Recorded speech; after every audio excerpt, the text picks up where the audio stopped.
Pernyataan Wapres Gibran kembali menjadi sorotan. Kali ini Gibran menyebut kemenyan adalah bahan baku dari parfum mahal.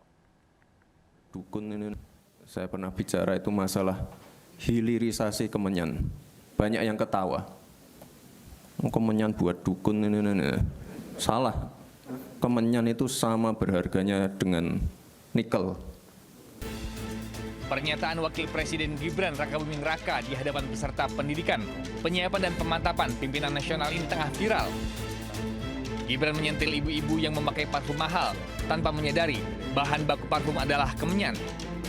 Lantaran hingga kini kemenyan dijual dalam bentuk mentah ke luar negeri. Pemerintah kini bersiap mendorong hilirisasi kemenyan. Kemenyan dalam dunia parfum dikenal dengan istilah frankincense atau olibanum. Kemenyan adalah resin aromatik.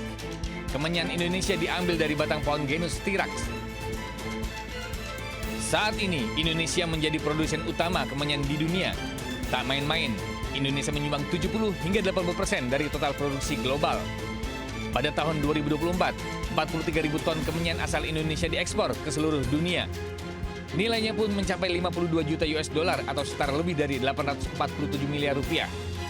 Saat ini, sekitar 30% masyarakat Tapanuli Utara dan Humbang Hatsundutan bergantung hidup dari kemenyan. Saat ini kemenyan menjadi bahan baku industri parfum.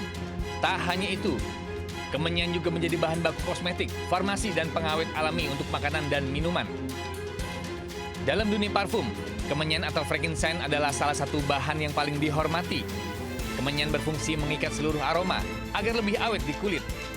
Aroma kemenyan cukup kompleks, yaitu kayu atau woody, sedikit pedas dengan sentuhan aroma lemon yang segar. Tim Liputan iNews melaporkan. Usai fatwa haram MUI Jawa Timur, sejumlah pengusaha sound horeg menampilkan logo halal melalui layar LED di kawasan Pasuruan, Jawa Timur. Video yang diduga sebagai perlawanan fatwa MUI itu pun viral. Audio Present. Cuplikan video terkait sound horeg yang menampilkan logo halal melalui layar LED viral di media sosial. Dalam video itu, tampak sound horeg berukuran besar dilengkapi 5 layar LED menampilkan logo halal. Terlihat juga sejumlah warga mengenakan kaos putih berada di depan sound horeg berjoget mengikuti alunan musik. Diketahui video tersebut diambil saat kegiatan karnaval atau kirap budaya di Dusun Tambak Watu, Pasuruan pada Sabtu 12 Juli lalu, di mana warga sekitar melakukan iuran dan menyewa sound horeg. Video sound horeg yang menampilkan logo halal ini viral di media sosial karena dinilai sebagai bentuk sindiran terhadap sejumlah ulama di Jawa Timur serta Majelis Ulama Indonesia MUI Jawa Timur yang mengeluarkan fatwa haram atas sound horeg. MUI Jawa Timur menyebut ada sejumlah hal yang diharamkan dalam penggunaan sound horeg. Salah satunya penggunaan sound dengan intensitas suara melebihi batas wajar dan mengganggu orang lain. Tim Liputan iNews melaporkan. Pemirsa, insiden kecelakaan di Gunung Rinjani kembali terjadi. Seorang WNA asal Swiss, Benedict Marcel, terjatuh di jalur pendakian menuju Danau Segara Anak. Beruntung korban selamat hingga dievakuasi menggunakan helikopter. Kamu terjatuh.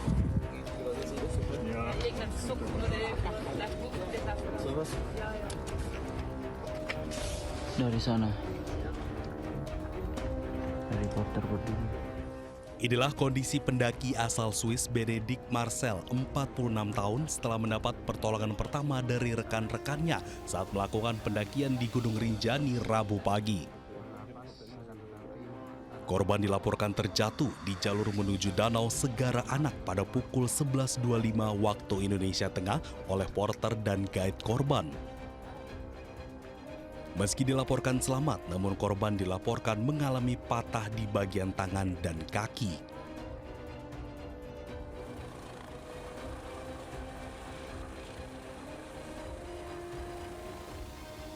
Proses evakuasi berlangsung dramatis. Tim SAR mengerahkan personil gabungan dan helikopter dari Bali untuk mengevakuasi korban. Pada Rabu sore, akhirnya korban berhasil dievakuasi dan langsung diterbangkan ke rumah sakit di Kuta, Bali. Korban dilaporkan mendaki melalui jalur Sembalun pada hari Selasa 15 Juli bersama anak dan rekannya dan dilaporkan terjatuh pada hari Rabu 16 Juli sekitar pukul 11.25 waktu Indonesia Tengah. Dari Lombok Timur, Ramli Nurawan, iNews melaporkan. SK ratusan pegawai P3K Kabupaten Batanghari Jambi ditahan lantaran Bupati kesal saat foto bersama. Balon yang seharusnya untuk foto bersama malah dilepas hingga acara terjeda berjam-jam.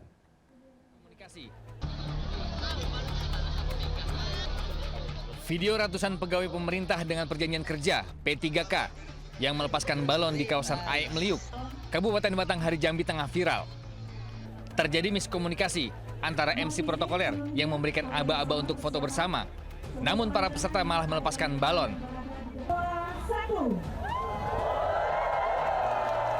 Akibat insiden ini, Bupati Batanghari Muhammad Fadil Arif sempat mengambil mikrofon dan mengatakan bahwa instruksi harus didengarkan dan satu komando.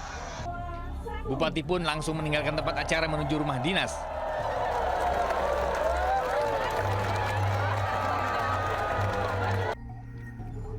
Akibat insiden ini, acara terjeda hingga berjam-jam.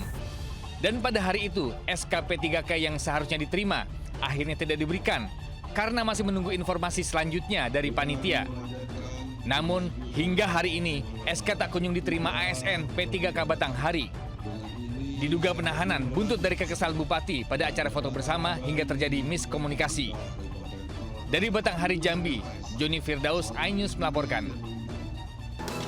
Puluhan warga asing ditilang saat jajaran Polres Badung menggelar razia operasi Patuh Agung 2025 di Simpang Tiying Tutul, Kuta Utara, Badung. Tindakan tegas petugas Polres Badung terlihat saat menggelar razia dalam rangkaian operasi Patuh Agung 2025 di Simpang Tiying Tutul, Kuta Utara, Badung. Petugas menghentikan setiap pengendara tidak terkecuali warga negara asing. Sebagian besar WNA melanggar ketentuan tidak mengenakan helm saat berkendara. Bahkan mereka mengaku secara sadar telah melanggar aturan lalu lintas. Dalam operasi Zebra di kawasan ini, petugas mencatat 31 pelanggaran, 25 diantaranya dilakukan oleh warga negara asing. Sementara untuk barang bukti yang disita masing-masing adalah 11 STNK, 8 SIM, dan 12 sepeda motor.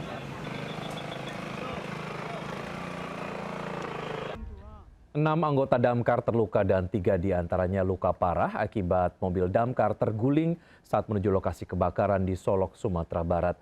Diduga damkar mengalami kerusakan rem hingga melaju tak terkendali. Tolong dong, Pak.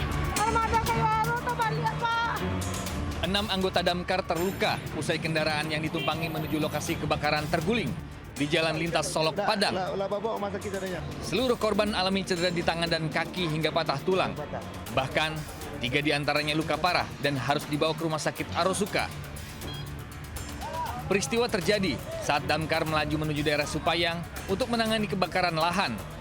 Namun saat melintasi kawasan turunan di Talago, kendaraan mengalami kerusakan rem hingga meluncur tak terkendali, lalu terguling di tengah jalan.